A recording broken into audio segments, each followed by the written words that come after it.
என்ன தெரியுது அப்படின்னா, நீங்கள் 40 வருஷமோ 50 வருஷமோ திருச்சபைக்குள்ள இருக்கலாம், பரலோக ராஜ்யத்தில் இருக்கலாம், தேவனுடைய ஆடுகள் இருக்கலாம், பசுத்த நடத்துகிறவர்கள் இருக்கலாம்.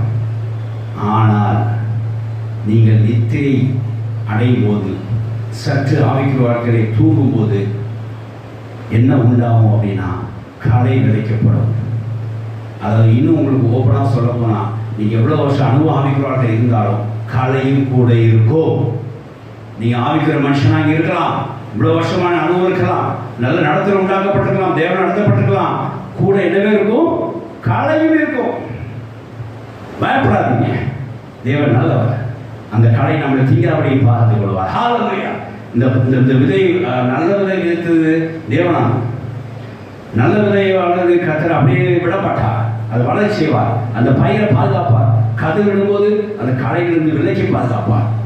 எப்படி அந்த பயிரை கர்த்தர் இந்த தோட்டத்தை பத்திரமாக பாதுகாப்பாருங்கிறத தேவான நாட்டில் நம்ம திருவிழப்பட்டுள்ள. ஹல்லேலூயா. இதெல்லாம் எப்படி நடக்குதுங்க? இதெல்லாம் ஏன் நடந்தது, எப்படி நடந்தது? ஒரு சின்ன விஷயத்தினால.